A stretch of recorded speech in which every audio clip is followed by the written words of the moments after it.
নমস্কাৰ very good morning সকলোকে স্বাগতম জনাইছোঁ অন্য এটি গুৰুত্বপূৰ্ণ ভিডিঅ'লৈ আপোনালোকে জানে আমি নতুনকৈ ষ্টেটিক জিকেৰ সিৰিজ এটি আৰম্ভ কৰিছোঁ এই সিৰিজটো বহুত ইম্পৰ্টেণ্ট কাৰণ এডিএৰি সিলেবাছত এড কৰিছে আৰু এইবাৰ নতুনকৈ দুটা বস্তু এড কৰিছে আপোনাৰ সোশ্যাল ষ্টাডিজ আৰু আপোনাৰ ষ্টেটিক জিকে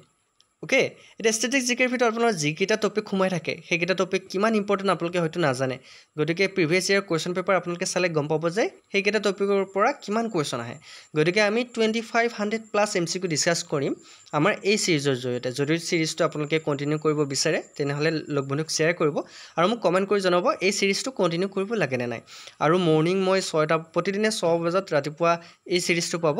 এই ভিডিঅ' আপোনালোকে পাব আমাৰ প্ৰতিদিনে যিমান কেইটা পাৰি আমি কুৱেশ্যন কালেক্ট কৰি আপোনালোকৰ কাৰণে লৈ আহিম গতিকে আপোনালোকে চিন্তা কৰিব নালাগে মৰ্নিং যিকেইটা কুৱেশ্যন আনিম আপোনালোকে সেইকেইটা নোট ডাউন কৰি ল'ব বহীত লিখি ল'ব যাতে দ্বিতীয়বাৰ ৰিভাইজ কৰাত সহায় হয় আৰু এটা কথা মন কৰিব আমাৰ ৰাতিপুৱা 6টা বজাত ষ্টেটিক জিকেৰ আপোনাৰ ক্লাছটো থাকিব 8 বজাত আকৌ মডেল কুৱেশ্যনৰ পেপাৰ এখনৰ ক্লাছ থাকিব সেই 8টা বজাৰ ক্লাছটো কৰিব কাৰণ ৰাতিপুৱা এই দুটা ক্লাছ বহুত ইম্পৰ্টেণ্ট কাৰণ এই দুটা ক্লাছত আপোনাৰ ষ্টেটিক জিকে আৰু মিক্স আপোনাৰ ৰিজনিং জিকে এই 8টা বজাৰ ক্লাছটোত আপোনাৰ মডেল কুৱেশ্যন পেপাৰ এখন থাকিব আপোনাৰ সেই কুৱেশ্যন পেপাৰখন আপোনালোকক প্ৰেক্টিছ কৰিবলৈ দিয়া হ'ব গতিকে আপোনালোকে ফ্ৰী অফ কষ্ট সেই কুৱেশ্যন পেপাৰখন আমাৰ PDFও পাব টেলিগ্ৰাম চেনেলত আৰু ক্লাছটো কৰিব পাৰিব আপোনাৰ ইউটিউব চেনেলত ওকে এইটো মন কৰিব মই এই কথাখিনি এইকাৰণে কৈছোঁ আপোনালোকে বৰ নহ'ব যাতে যিসকল আপোনাৰ ষ্টুডেণ্ট নতুনকৈ জইন হৈছে আমাৰ বিশ্বাসী বন্ধু চেনেলত তেওঁলোকে গম পায় আৰু আমাৰ সোশ্যাল ষ্টাডিজ সিৰিজটো চলি আছে আমি সোশ্যাল ষ্টাডিজ ক্লাছ ৱাইজ আমি ভিডিঅ' আৰম্ভ কৰি দিছোঁ ক্লাছ 8 আৰু ক্লাছ 10 বৰ্তমান বুকৰ আমি MCQ ডিছকাছ কৰি আছোঁ তাৰপিছত 10 শেষ হ'লে ক্লাছ 9 ডিছকাছ কৰিম 6 ডিছকাছ কৰিম ভয় হ'ব কোনো কথা নাই আমি কোৰ্ছ খতম কৰি দিম গতিকে দেৰি নকৰি চেনেলটো ছাবস্ক্ৰাইব কৰি ল'ব এতিয়া আহকচোন আজিৰ কি কুৱেশ্যন আছে আমাৰ ষ্টেটিক জিকেৰ চাওঁ হওক আজি ফাৰ্ষ্ট কুৱেশ্যনটো হৈছে কোন বছৰত মামণি ৰয়ছম গোস্বামীয়ে জ্ঞানপীঠ বঁটা লাভ কৰিছিল in which year Mamoni Raisom Goswami win the Jnanpith award এই কুৱেশ্যনটো বহুত ইম্পৰ্টেণ্ট প্ৰায় এডিএৰি এক্সামত আহি থাকে যোৱাবাৰো আহিছিল ইয়াৰ শুদ্ধটোতো হৈছে 2000 চনত মনত ৰাখিব নেক্সট কুৱেশ্যনটো হৈছে শোভা বৰ্মা ৱাজ এছ'চিয়েটেড উইথ শোভা বৰ্মা কোনটো ক্ষেত্ৰৰ লগত জড়িত শোভা বৰ্মা এনেকুৱা ধৰণৰ কুৱেশ্যন প্ৰায় আপোনালোকে দেখিবলৈ পাব পৰীক্ষাত শোভা বৰ্মা য়েছ শোভা বৰ্মা ফাইন আৰ্টৰ লগত জড়িত গতিকে option C is right answer next কুৱেশ্যনটোলৈ আহিছোঁ নেক্সট কুৱেশ্যনটো অকণমান ইম্পৰ্টেণ্ট এইটো কুৱেশ্যন বহুতে কনফিউজনত থাকি যায় যে Dhola Sadiya bridge is build on the river Dhola Sadiya দলং কোনখন নদীৰ ওপৰত নিৰ্মাণ কৰা হৈছিল বহুতে এই কুৱেশ্যনটো এনচাৰ ব্ৰহ্মপুত্ৰ লিখি থৈ আহে কিন্তু একচুৱেলি ইয়াৰ শুদ্ধ উত্তৰটো হৈছে Lohit option C is a right answer next কুৱেশ্যনটোলৈ আহিছোঁ which Assamese film bag the national film award for 2014 2014 চনৰ কোনখন অসমীয়া ছবিয়ে ৰাষ্ট্ৰীয় চলচ্চিত্ৰ বঁটা লাভ কৰিছিল ইয়াৰ কাৰেক্ট এনচাৰটো হৈছে অজিঅ' অ'কে অপশ্যন এ হৈছে ৰাইট এনচাৰ নেক্সট কুৱেশ্যনটোলৈ আহিছোঁ নেক্সট কুৱেশ্যন হৈছে the Assam gas cracker project was approve in Assam gas cracker প্ৰকল্পটো কোন বছৰত অনুমোদন জনোৱা হৈছিল কোন বছৰত জনোৱা হৈছিল হয় 2006 চনৰ এপ্ৰিল মাহত অসম গেছ ক্ৰেকাৰ প্ৰকল্পটো আপোনাৰ অনুমোদন জনোৱা হৈছিল নেক্সট কুৱেশ্যনটোলৈ আহিছোঁ শ্বহীদ দিৱস ইজ চেলিব্ৰেটেড অন শ্বহীদ দিৱস কেতিয়া পালন কৰা হৈছিল মনত আছেনে শ্বহীদ দিৱস কেতিয়া পালন কৰা হয় এইবিলাক কথা জানিবলগীয়া একদম কমন কুৱেশ্যন এইবিলাক ইয়াৰ শুদ্ধটোতো হৈছে 10 ডিচেম্বৰৰ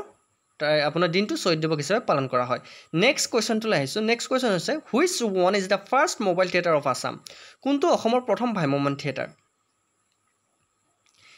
এই কুৱেশ্যনটোত বহুতে নটৰাজ লিখি থৈ আহে একচুৱেলি নটৰাজ থিয়েটাৰ হয় কিন্তু আপোনাৰ ক্ৰিটিকেলি এই কুৱেশ্যনটো দিয়া থাকে কাৰণ ইয়াৰ শুদ্ধ উত্তৰটো হৈছে কোহিনুৰ থিয়েটাৰ হৈছে অসমৰ প্ৰথম ভ্ৰাম্যমাণ থিয়েটাৰ ইয়াৰ বহুতে নটৰাজ থিয়েটাৰ বুলি লিখি থৈ আহে এইটো ভুল নকৰিব okay option B is right answer next কুৱেশ্যনটোলৈ আহিছোঁ which Assamese poet had translate Valmiki Ramayana into Assamese verse Saptakanda Ramayana কোনজন অসমীয়া কবিয়ে বাল্মীকি ৰামায়ণক অসমীয়া পদ্য সপ্তকণ্ড ৰামায়ণলৈ অনুবাদ কৰিছিল ইয়াৰ কাৰেক্ট এনচাৰটো হৈছে মাধৱ কন্দলী এইটো মনত ৰাখিব নেক্সট কুৱেশ্যনটোলৈ আহিছোঁ নেক্সট কুৱেশ্যন অকণমান গুৰুত্ব দি চাব who is also' known as the father of the ভ্ৰাম্যমাণ or mobile theatre of Assam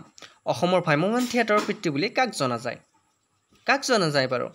বহুতে ইয়াতে কি লিখি থৈ আহে জ্যোতিপ্ৰসাদ আগৰৱালাই লিখি থৈ আহে এই কুৱেশ্যনটো আৰু কিছুমানে বিষ্ণুপ্ৰসাদ ৰাভা লিখি থৈ আহে কিন্তু ইয়াৰ শুদ্ধ উত্তৰটো হৈছে অসমৰ ভ্ৰাম্যমাণৰ পিতৃ বুলি ভ্ৰাম্যমাণ থিয়েটাৰৰ পিতৃ বুলি অচ্যুত লহকৰক কোৱা হয় গতিকে এইটো মনত ৰাখিব কাক কোৱা হয় অচ্যুত লহকৰক ৰাতিপুৱা মৰ্নিং মই এই ক্লাছটো অনাৰ এটাই উদ্দেশ্য হ'ল যাতে মৰ্নিঙত সকলোৰে মগজটো খালী হৈ থাকে যিমান পাৰে আমি সিমান মৰ্নিঙত যদি আমি বস্তুবিলাক আহৰণ কৰি ল'ব পাৰোঁ তেনে আমাৰ নিজৰো ভাল আনৰো ভাল আনৰ এইকাৰণে ভাল আপুনি সেইবোৰ বস্তু আনক জ্ঞান দিব পাৰিব অ'কে নেক্সট কুৱেশ্যনটোলৈ আহিছোঁ who is the founder of the South East Asia Ramayana research centre দক্ষিণ পূব এছিয়াৰ ৰামায়ণ গৱেষণা কেন্দ্ৰৰ প্ৰতিষ্ঠাপক কোন আছিল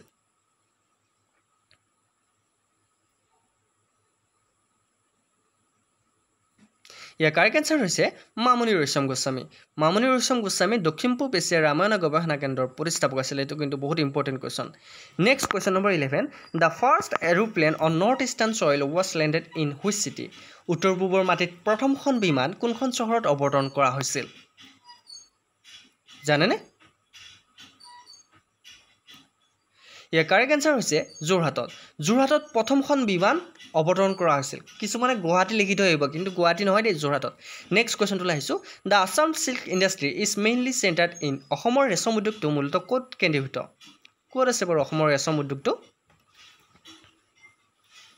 য়েছ ইয়াৰ শুদ্ধটোতো হৈছে শুৱালকুছিত আছে নেক্সট কুৱেশ্যনটোলৈ আহিছোঁ at which place the Nameri wild life century is located কোন ঠাইত নামেৰি বন্যপ্ৰাণী অভয়াৰণ্য অৱস্থিত ইয়াৰ শুদ্ধটোতো হৈছে শোণিতপুৰ ডিষ্ট্ৰিক্ট নেক্সট কুৱেশ্যনটোলৈ আহিছোঁ Baksa district was created from the parts of which of the following districts তলত কোনখন জিলাৰ অংশৰ পৰা বাক্সা জিলাৰ সৃষ্টি হৈছিল বাক্সা জিলাখন সৃষ্টি হৈছিল বৰপেটা নলবাৰী আৰু কামৰূপ জিলাৰ পৰা গতিকে option D is right answer next কুৱেশ্যনটোলৈ আহিছোঁ the first Assamese romantic poem Bon Kuwori was written বাই প্ৰথম অসমীয়া ৰোমান্টিক কবিতা বন কুঁৱৰী কোনে লিখিছিল এইটো কিন্তু অকণমান জানিবলগীয়া কুৱেশ্যন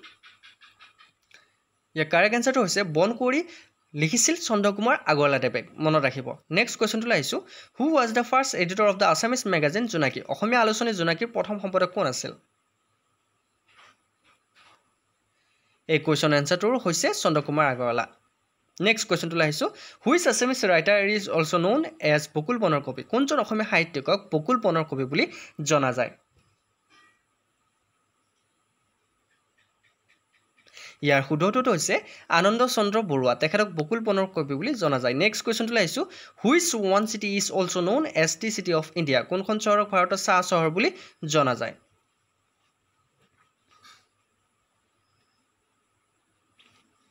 কাৰেক্ট এনচাৰ হৈছে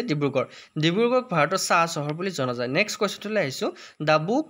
মৰিয়ম আষ্টিন অথবা Hira Barua is written by Mariam Austin অথবা হীৰা বৰুৱা নামৰ গ্ৰন্থখন কোনে লিখিছিল কিতাপখনৰ নামটো মনত ৰাখিব দেই অকণমান টান মৰিয়ম আষ্টিন অথবা হীৰা বৰুৱা নামৰ গ্ৰন্থখন কোনে লিখিছিল শুদ্ধটো হৈছে অৰূপা কলিতা পাটিংগা তেখেতে লিখিছিল নেক্সট কুৱেশ্যনটোলৈ আহিছোঁ which singer is also' popularly known as the king of Bihu কোনজন গায়কক বিহু ৰজা বুলি জনা যায় বা জনপ্ৰিয় একদম বহুতে কিন্তু জুবিন গাৰ্গ লিখি থয় জুবিন গাৰ্গ নহয় একচুৱেলি খগেন মহন্তদেৱক বিহুৰ ৰজা বুলি কোৱা হয় এইটো কিন্তু মনত ৰাখিবলগীয়া কুৱেশ্যন আমাৰ শিল্পী সমাজৰ কাৰণে বহুত গৌৰৱৰ কথা যে খগেন মহন্তৰ যিসকলে বিহু শুনা নাই এতিয়াই শুনক ইমান ধুনীয়া কণ্ঠ তেখেতে ইমান ধুনীয়া বিহু উপস্থাপন কৰিছে জুবিন গাৰ্গদেৱে তেখেতে নিজে কৈছে মই খগেনদাৰ পৰা আপোনাৰ বিহু গান শিকিছোঁ বিহু গান গাব শিকিছোঁ গতিকে খগেন মহন্ত কিমান ওপৰৰ শিল্পী আপোনালোকে হয়তো তেখেতৰ গান নুশুনিলে নাজানিব গতিকে শুনিব নেক্সট কুৱেশ্যনটোলৈ আহিছোঁ the first women university in Assam women university is located অসমৰ প্ৰথম মহিলা বিশ্ববিদ্যালয় অসম মহিলা বিশ্ববিদ্যালয়খন ক'ত অৱস্থিত কাৰেক্ট এনচাৰটো হৈছে যোৰহাটত অৱস্থিত নেক্সট কুৱেশ্যনটোলৈ আহিছোঁ Durjay present day north Guwahati was the capital of Durjaya বৰ্তমানৰ উত্তৰ গুৱাহাটী কি বংশৰ ৰাজধানী আছিল দুৰ্জয়া কি বংশৰ ৰাজধানী আছিল কিন্তু দুৰ্জয়ক বৰ্তমান উত্তৰ গুৱাহাটী বুলি জনা যায় কেতিয়াবা আহিব পাৰে কুৱেশ্যনটো যে বৰ্তমান উত্তৰ গুৱাহাটীক আগতে কি নামেৰে জনাজাত আছিল তেতিয়াহ'লে মনত ৰাখিব দুৰ্জয়া অ'কে আগৰ দুৰ্জয়া বৰ্তমান উত্তৰ গুৱাহাটী এতিয়া দুৰ্জয়া কি বংশৰ ৰাজধানী আছিল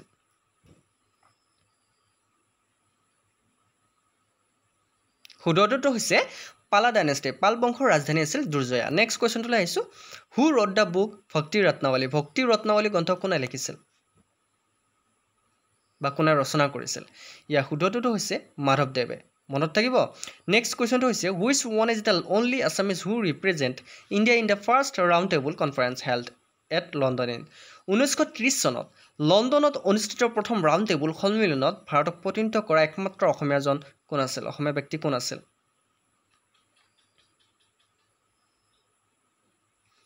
একদম কাৰেক্ট ইয়াৰ শুদ্ধটো হৈছে চন্দ্ৰধৰ বৰুৱা নেক্সট কুৱেশ্যনটোলৈ আহিছোঁ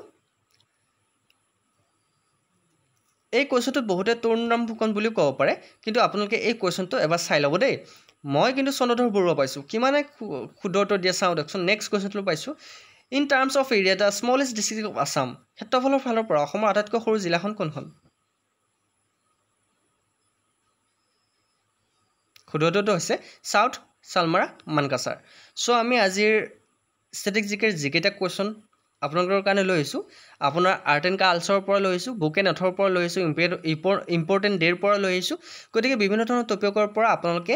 MCQ পাব ষ্টেটিক জিকেৰ গতিকে এই ক্লাছটো যদি আপোনালোকে কৰিব বিচাৰে প্ৰতিদিনে ৰাতিপুৱা 6টা বজাত আহিব লাগিব 6টা বজাত মৰ্ণিং আপোনালোকে এই ক্লাছটো কৰিব বা ভিডিঅ'টো যদি আপোনালোকে পিছতো চাব পাৰে চাব বিচাৰে আপোনালোকে পাৰিব চ' আপোনালোকে আমাৰ এই ভিডিঅ'বোৰ চাব লাগিলে আমাৰ বিশ্বকিমিটো চেনেলটো ছাবস্ক্ৰাইব কৰি দিব লাগিব আৰু লগতে বেল আইকনটো দবাই দিব লাগিব তেতিয়াহে আমাৰ ভিডিঅ' আহিলে আপোনালোকে সকলোতকৈ আগতে পাব চ' আজিলৈ এইটো ভিডিঅ' ইমানতে সমাপ্ত কৰিছোঁ নেক্সট ভিডিঅ' আকৌ 8টা বজাত লগ পাম তেতিয়ালৈকে বাই বাই জয় হিন্দ জয় অসম